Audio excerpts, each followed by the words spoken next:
It's been a year since October the 7th, but I still feel October as something that is very real in the here and now. The terrible conflict that was unleashed when Hamas attacked civilians in southern Israel and launched a pogrom against Jewish people is something that is so barbaric that it's impossible to forget. Its consequences are so consequential that it is not surprising that the conflict that was unleashed has become more and more and more intense and is having global consequences.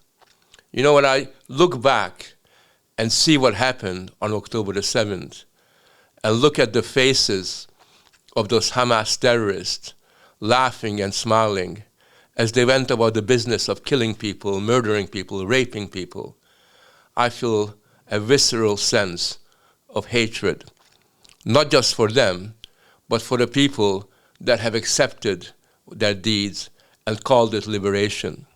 In fact, I'm far more disturbed, not by the actions of Hamas, but by the horrible reaction to their action in Western societies, particularly by the intellectuals, particularly by the cultural elites in Europe and America.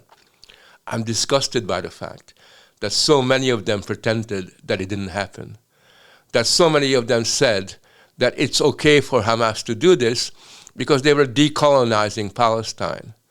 I'm disgusted by the fact that artists, intellectuals, academics, the kind of people that usually know the pain of oppressed people, who usually understand how bad that kind of pogrom-like racist behavior is, that they behaved in such a callous kind of a way, is something that I find difficult to comprehend even now.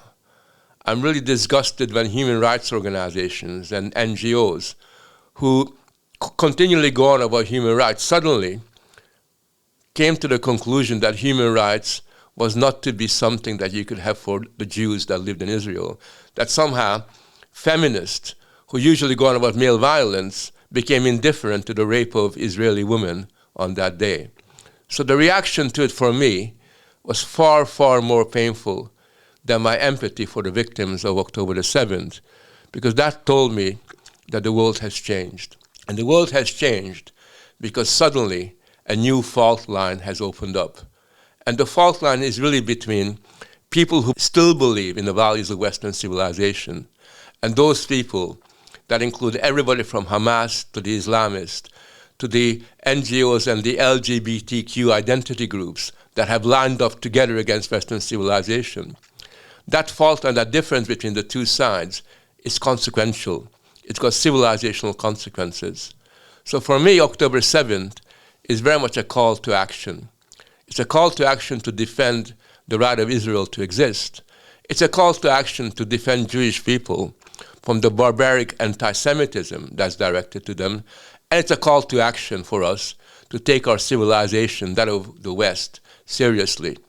If you're a sovereigntist, if you believe in the nation state and patriotism and the values of the West, from the Greeks to the Renaissance to the Enlightenment onwards, now's the time to take a stand and ensure that something like October the 7th never happens again.